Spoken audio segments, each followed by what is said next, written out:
সবাই কেমন আছো? আশা করি সবাই ভালো আছো। তো দুদিন আগে হোলি পেরিয়ে গেছে। তো আজকে আমি একটা হোলির ভিডিও দেব। তো হোলির ভিডিওটা আজকে দিচ্ছি, তার কারণ হচ্ছে তো আমার ছেলে স্কুলে হোলির দিন মানে হোলির দুদিন ছুটি ছিল। তো সে কারণে তখন প্রোগ্রামটা হয়নি।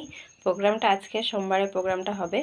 তো ও সকাল সকাল রেডি হয়ে চলে গেছে, তারপরে আমি ভিডিওটা বানাচ্ছি। তো তোমাদেরকে দেখাবো, সেই ভিডিওটাও দেব। তো চলো যাই স্কুলে। ওকে আগে পাঠিয়ে দিয়েছি, এরপর আমি যাব, কারণ স্কুলে ওদের এয়ারলাইন টাইন হবে কিছু, সবাই এক জায়গায় এসে জড়ো হবে, তারপরে অন্য জায়গায় প্রোগ্রামটা হবে। তো সেখানে তোমাদেরকে দেখাবো ভিডিও করে। তো চলো যেতে যেতে ভিডিও করি। তো আমি স্কুলে চলে এলাম। তো তার আগেই তো বেটাকে পাঠিয়ে দিয়েছিলাম, আর বেটার সাথে ওর দিদিও এসেছিলো। তো ওরাও স্কুলে আছে। আর এদিকে দেখছি যে যেহেতু প্রোগ্রামটা স্কুলে হবে না, সেই কারণে ওদেরকে যেখানে প্রোগ্রাম হবে সেখানে মাস্টারমশাইরা লাইন দিয়ে নিয়ে যাচ্ছে। তো টোটোর মধ্যে ওরা বক্স নিয়ে নিয়েছিল, তো ওটাতেই গান বাজছিল, তো ওরা নাচ করতে করতে যাচ্ছিলো। তো বসন্ত এসে গেছে এটাই মনে হয় ছিল গানটা। তো জাস্ট মানে আমি খেয়াল করতে পারছি না। তো এখানে তো যেহেতু গান দেওয়া যাবে না ভ্লগে, সেই জন্য দিতে পারলাম না, হয়তো একটু স্পিড করে দিয়েছি। তো যদি ভালো লাগে তোমরা অবশ্যই একটু লাইক কমেন্ট করো।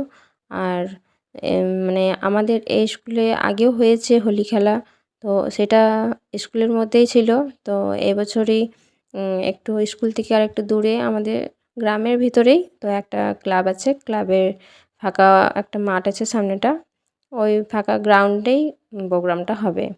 তো যাই হোক, তো আস্তে আস্তে দেখো আমাদের মহামায়া মন্দিরের সামনে, মহামায়া মন্দিরের সামনেটা একটু দাঁড়িয়েছিল, তো ওখানটায় ক্যামেরা করছিলাম। তো যেহেতু টোটোটা এগিয়ে চলে যাচ্ছিলো আর সবাই পিছনে রয়ে যাচ্ছিলো, সেই জন্য মাস্টারমশাইরা একটু বলতে গিয়েছিল যে অত আগে যেও না, একটু আস্তে আস্তে যাও, তাহলে হয়তো গানের সাথে সাথে নাচটা করতে পারবে বাচ্চারা। তো এই দেখো আমার মেয়েও যাচ্ছে সাথে। আমাদের জানেন তো একটা জিনিস ভুল হয়ে গেছে। তো আমরা যেহেতু মানে এইভাবে কোনো বছর যাইনি কোনো হোলি অকেশনে, সেই জন্য আমার মেয়ে হয়তো স্কুল থেকে এসে হলুদ শাড়ি পরে নাচ করেছে, হলুদ শাড়ি পরে আবির খেয়েছে। কিন্তু এই বছর যেহেতু প্রাইমারি থেকে বেরিয়ে গেছে 2 বছর আগে, তো সে কারণে ও হলুদ শাড়িটা পরে যায়নি, তো এমনিই চলে গেছিলো ওর ভাইকে দিতে। তারপর ওখানে যেয়ে দেখছি যে আরও সবাই এসছে হলুদ শাড়ি পরে, একটু মনটা খারাপ হয়ে গেছিলো। তো আমি তাও বললাম যে চল তাহলে পরিয়ে আনি, তো বলছে মা প্রোগ্রামটা শুরু হয়ে যাবে, যাবো না।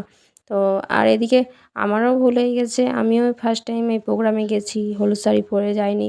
তো যদি আমিও একটু পরতাম, আর বিশেষ করে মেয়েটা পরেনি বলে আমারও আর মন চাইলো না যে আমি পরবো, আমার মেয়েটা পরলো না। তো যাই হোক, বাবুর জন্য তো হলুদ পাঞ্জাবি আর সাদা প্যান্ট এনেছিলাম, যেহেতু ম্যাডাম বলেছিল যে ওটা লাগবে, তো ওটা কিনে এনেছিলাম, ও পরেছিল, আমি আর আমার মেয়ে পরিনি। তো মেয়েটা যেহেতু পড়েনি, তো আমি কেন পরবো? ভালো লাগে কি ভালো লাগে না। তো যাই হোক, মানে কোনোরকম হোলির দিনটা পেরিয়ে যাবে। তো ওখানে এসে পরে সবাইকে লাইন দিয়ে দাঁড় করালো, দিয়ে একটু গোল করে ঘুরিয়ে আবার বসিয়ে দিয়েছে। তারপরে এই যে এখানে ম্যাডামের মেয়ে ফার্স্টেই নাচ করেছে। তো সত্যিই বাচ্চাটা খুব সুন্দর, খুব কিউট, বাচ্চারা নাচটা খুবই ভালো লেগেছে। তো তোমরাও দেখে নাও, বাচ্চাটা খুব সুন্দর নাচ করে, প্রচণ্ড হাসি খুশি। ম্যাডাম যেমন তেমনি ম্যাডামের মেয়েও। সত্যিই অনেক ভালো লাগলো ওনার মেয়েকে দেখে। ওনার মেয়ে তো আরও যারা যারা নাচ করছিলো তাদের যারা নাচ করছিলো তারা সামনের দিকে ছিল, আর ও পিছন দিক থেকে সবাই মানে নাচটা দেখে দেখে নাচ করার চেষ্টা করছিল। আমরা তো প্রায় সময় ওকেই দেখছিলাম, তো ক্যামেরা করে দেখিয়েছি, তো তোমরা দেখতে পাবে ক্যামেরার মধ্যে। তো এদিকে পরপর নাচগুলো হচ্ছিলো, এই দেখো এখানেও নাচ করছে, এই দেখো এই বাচ্চাগুলো বেশ সুন্দর নাচ করেছে, আমার তো মন ছুঁয়ে গেছে, সত্যি ভীষণ ভালো লেগেছে নাচগুলো। তো দেখতে থাকো তোমরা নাচগুলো। তো যেহেতু মিউজিক দিতে পারিনি, হয়তো অতটাও ভালো লাগবে না, কিন্তু ভালো লাগবে, তোমরা দেখো। এরকম প্রোগ্রাম আমি ফার্স্ট টাইম দেখলাম। তো মানে ভীষণ ভীষণ ভালো লেগেছে। আর সত্যিই শিক্ষক শিক্ষিকাদের আমি অসংখ্য অসংখ্য ধন্যবাদ জানাচ্ছি যে এরকম একটা প্রোগ্রাম আমাদেরকে দেখার জন্য সুযোগ করে দিয়েছে। আর এই আমাদের লাইব্রেরি প্রাইমারি স্কুলে আরও বাইরে থেকে আরও টিচাররা এসেছিলেন, তো ওনারাও ছিলেন, ওনারাও গান করলেন, ওনারাও মানে সহযোগিতা করছিলেন। তো ওনাদেরকেও অসংখ্য ধন্যবাদ যে এসেছেন, এসে আমাদের ছোটো ছোটো বাচ্চা ছেলে মেয়েদের নিয়ে একটা প্রোগ্রাম করেছেন, খুবই খুবই ভালো লাগলো। তো লাস্ট টাইমে এই যে সবাই মিলে একটু গোল করে ঘুরছিলো আর নাচ করছিলো, তো এটাই লাস্ট প্রোগ্রামের ছিল। তো প্রোগ্রামের পরে সবাই হোলি খেলতে লেগে গেল। তো তখনকার ভিডিওটা এই যে তোমাদের সামনে তুলে ধরেছি।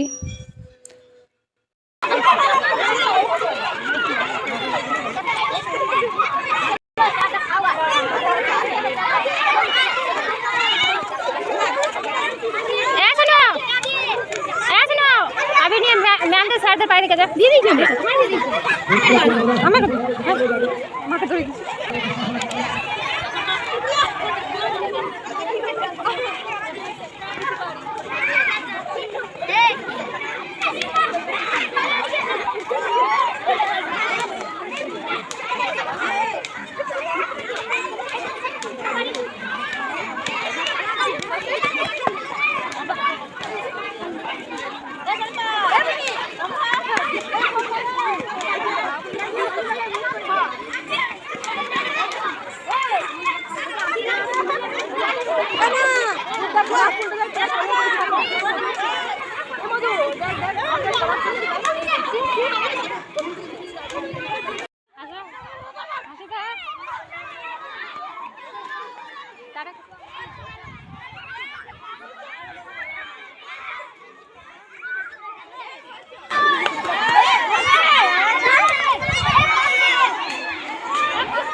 বন্ধুরা স্কুল গেছিলাম, স্কুলে হোলি খেলা হচ্ছে, আজকে হোলির প্রোগ্রাম চলছিল, তো ওখানে আমাকে হোলি রং মাখিয়ে দিয়েছে।